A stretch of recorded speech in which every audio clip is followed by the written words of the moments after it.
Okay, so I am going to time myself. So thank you everyone for having me. Today I'm going to talk about, it says direction, why direct communication often eludes us. So I'm a social psychology professor and I have been chasing direct communication for about 20 years.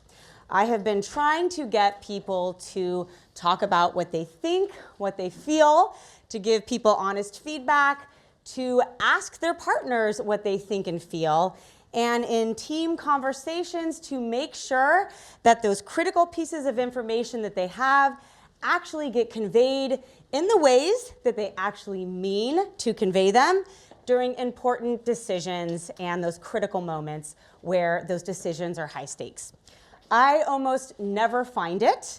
It is incredibly difficult to get people to give honest feedback, to make sure those pieces of information are conveyed, and to ask their partners what they're thinking and feeling instead of just making intuitions, making educated guesses. They will go through years and years of experience making assumptions about people without ever kind of getting to the bottom of things. It is uncomfortable for us to ask people, what did you mean by that?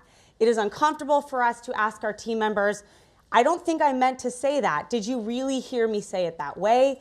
It is often non-normative for us to directly communicate.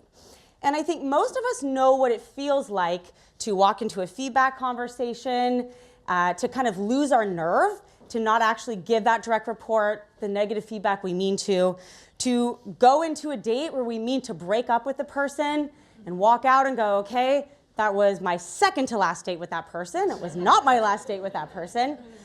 But I also find that even in these kind of more extreme moments where we think direct communication should win, when people are incredibly motivated to directly communicate, where they're even morally obligated to direct communicate, where there's no cost to direct communication. Everybody wants it, and we know exactly what we need to do to achieve it, we still often don't get it. And so the norm is actually for us to indirectly communicate. The norm is for us to not get our point across. And I think the sooner that we kind of learn that we're up against a lot of headwinds, the better off we are to build strategies to figure out how to get around those things and to not assume that we're actually directly communicating and then that's the exception, not the norm. So what I'm going to do today in my short time is to give you two examples of studies that I've run in my lab where we were surprised at just how indirectly people are communicating. And then I'm going to kind of end, like Mike did, on a little bit of a happier note with just two quick things you can do to improve direct communication yourself. So one place where we often kind of fail to find direct communication is the gap between our intention of what to do, what we say we're going to do walking into an interaction, and then what we actually do. One place to really test this hypothesis in kind of the most stringent way is in the domain of morality. Nothing makes people more hot and bothered than seeing someone violate a social norm. And if anyone's ever been on Twitter or X or whatever, they know exactly what it looks like to see someone say something, tweet something that they don't like. And people don't usually have a hard time directly communicating their thoughts and feelings about that. But what we found in our lab is that our intention to be direct often fails us in the moment, even in these extreme situations when the situation's quite strong. So what we do in our lab is we look at people's intentions when they are about to interact with a moral violator, someone who they've learned has done something that's pretty morally egregious. They learn about this moral violation, or they learn about something about the person that's not a moral violation. We then say, okay, you're going to work with this person. First, you're going to have a get-to-know-you conversation, just a friendly get-to-know-you conversation, and then you're going to do a negotiation together. What kind of moral violation are we talking about? We had to design something that everybody finds to be moral violating. Republican, Democrat, independent, man, woman, doesn't matter what country you're from, something that's a great equalizer, which is actually quite challenging. Here's what it looks like. Not going to lie, dog fighting is kind of fun. Everybody finds this pretty egregious. So imagine you're about to go into the workplace, you meet your new employee, you find out they tweeted this last night. Go have fun with this person. Everyone says, oh God, I'm not gonna like them, I'm gonna be a little bit rude, at least I'm gonna give them some side eye, okay? Or, not gonna lie, standing desks are kind of fun. Pretty mundane, Okay. It's our control condition. And then we have them get to know each other. Almost everybody says, I'm not going to be super friendly to that person. I'm not going to like them. Here's what it looks like in my lab. We do a lot of physiology so we can measure all their under-the-skin responses at the same time. There is absolutely no noticeable difference between what people say going into those interactions and the control. There's a huge noticeable difference about what they said going in between the control and the moral violation. In the actual interaction, they are equally friendly. They ask as many questions. They disclose as much. Their nonverbal behaviors are the same. The only place that we actually see any difference is in the negotiation context, and it's an incredible, subtle difference. People paired with a moral violator are stronger negotiators than those paired with a person who loves standing desks. They're just a little bit more motivated to beat that person in a super subtle way. In fact, they actually are less likely to make an early first offer, something that we tell them that they probably shouldn't be doing. Not exactly evidence of direct communication. The next example I want to talk about is in the context of group decision making. Teams should always be focusing on direct communication, sharing pieces of information. Okay, this is something that we should all be caring about. But what we find in our work is teams making high-stakes decisions, their attempts at sharing critical information fail more often than they succeed. And a very common methodology we do to look at this is something what's called the hidden profile task. Okay. So if anyone's ever studied team research before, it's a pretty simple task. You bring everybody together, you give them these different applications for a job application. There's common information that everyone on the team has, and then there's one person who has what we call unique information, a list of special information that if they share with the team will in fact make the right decision. Okay? But if they don't share that unique information, the team makes the wrong decision. Okay? Super simple task. Share the information, team makes the right decision. Don't share the information, team makes the wrong decision. You would think that people would share the information, the team would almost always make the right decision. When I tell this story to people in industry, they're never surprised. On average, most teams don't make the right decision. About 40% of the time, this information gets shared successfully and they actually make the right decision. Industry experts go, well, yeah, duh. Of course not. People have a really difficult time with this task. And there's a lot of explanations for why this happens. They focus on shared information more than unique information and so on and so forth. My lab had a much more basic question. Can we even tell if people are sharing that unique information? Can we even access that kind of knowledge that they're saying the thing that they're supposed to be saying in a direct way that gets processed and heard by other people in the room? And so we looked at this. We actually had 350 teams go through this task, and we looked at how clear it was just to be able to tell if these simple pieces of information were shared. And these are simple. Candidate C is not good at taking criticism. Candidate C has excellent attention skills, things that we should be able to tell. And in order to do this, what we did was we focused on kind of two ways of observing this information sharing. We had humans code the sharing of this information, both directly and indirectly and literally, as well as machines. So we used large language models to look at this information, and then we looked at kind of the coherence between the two. And then what we found was unless it was literally said in the exact way that was written out, there was no agreement about whether that information was shared or not. Large language models that are learned to, infer things, they were not able to do it. Humans almost never agreed with each other. They almost never agreed with these LLMs. We can't even tell if this unique information is being shared. And why is that the case? People use synonyms that don't always work. They get interrupted in the middle of their sentence. Their points are echoed by others and reframed, the meaning lost in the process. And so what we learned in this task is that if you have, that is not what we learned.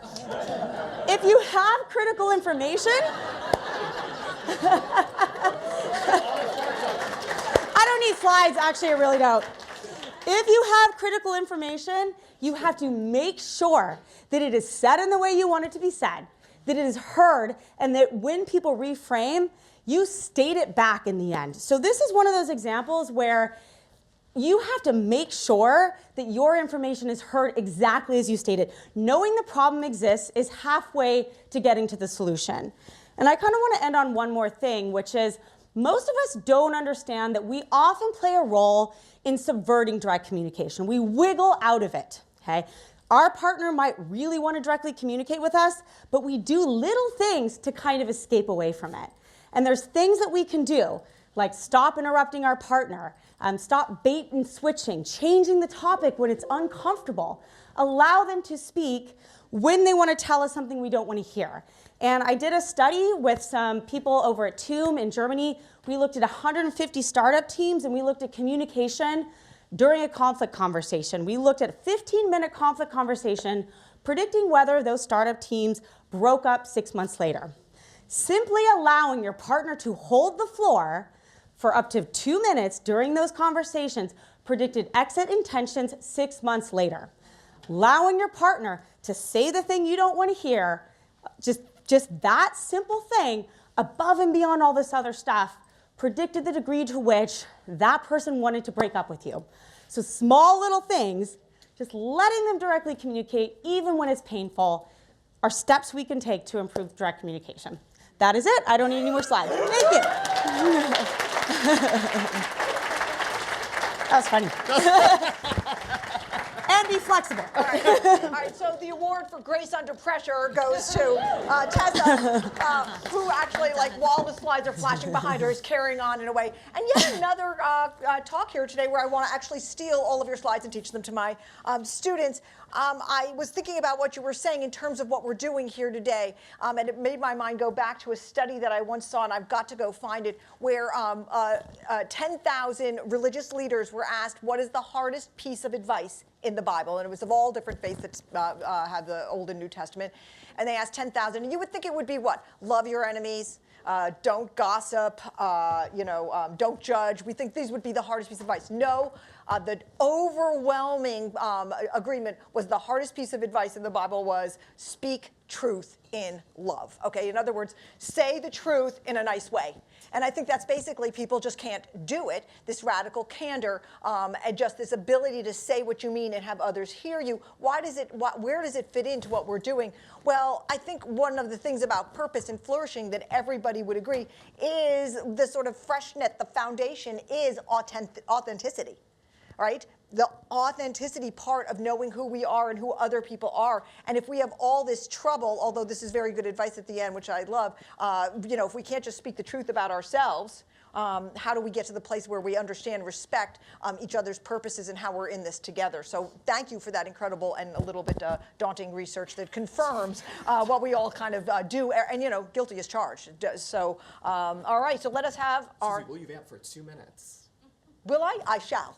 Okay, I will vamp, continue to vamp. I bet, are there questions for Tessa that we can take about this incredible?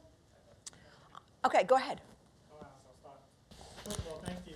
It dawned on me and thinking about the idea, how do you manage an emotional feeling, baggage, whatever that terminology that you want to use, in that direct communication piece to what you just talked about? Yeah, that's a great question. So, so the question is, how do you manage these emotions when you're doing this? And I have a lot of work on an effect called brittle smiles. So this idea that, and we study physiology, it's a mismatch between what's going on under your skin, the anxiety that you're feeling, and the words coming out of your mouth. So what you say mismatches how you say it. It's like, hi, how are you doing? And I think when we're experiencing these negative emotions like anxiety and stress and discomfort, we often try to overregulate it with behaviors that we feel like we have control over. So those kind of nonverbal behaviors end up leaking out. The anxiety and the stress comes out in our tone and our eye contact and the things we have a hard time controlling.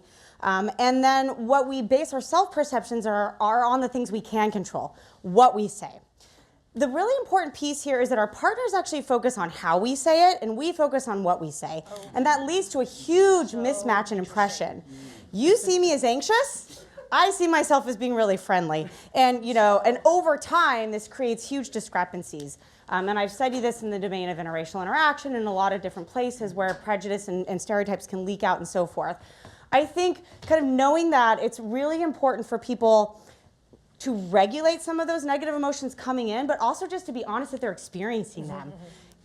it is very rare for someone to walk into an interaction and go, you know, I'm just really nervous right now. Yeah. Just so you know, I'm feeling a little bit anxious right now. And so if I'm acting a little bit fidgety, it's because I'm nervous about this, and, you know, I think I'll be fine in a couple minutes. And so I think just talking through those emotions, making it normative to feel anxious, to feel stressed, I think is part of the issue. And I also think, you know, in the emotion regulation literature, do not try to suppress. Whatever you do, it backfires and it's going to leak.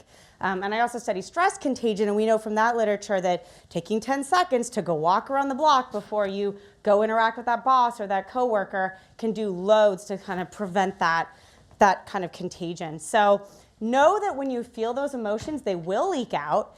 You can't control that leakage, and acknowledging them and make it normative in the organization and the workplace to talk about them and not pretend like they don't exist. It is not a badge of honor to not be stressed, to not be anxious, to be cool under pressure. Those are not things that we should be trying to, you know, brag about, get people to do. I think so. Those are kind of like, that's probably too long of an answer, but general pieces of advice. That is fantastic. Yeah. You know, I think that it speaks to this phenomenon that one thing that my students tell me is that they really want to work in a workplace where people are authentic and where they can be authentic, and then they get there and they want their bosses and their colleagues to be authentic, but they hold back their own authenticity because they've been told in many, many different ways that showing your emotionality or doing exactly what you just said, which is to say, look, I'm feeling very nervous going into this conversation, or I'm having some issues regulating my emotions, I'm feeling feelings I wish I wasn't feeling, now let's talk. They want other people to do that, but they don't want to do it themselves, right? But imagine a workplace, imagine relationships where we had those, where we were able to do that. It would be spectacular and get us into conversations that were so much more productive, so much more quickly. How much longer am I vamping? Just curious. Great. You're great. We're ready. We're ready. We're back. Okay, we're back. All right, no, it's like, I did it. Woo!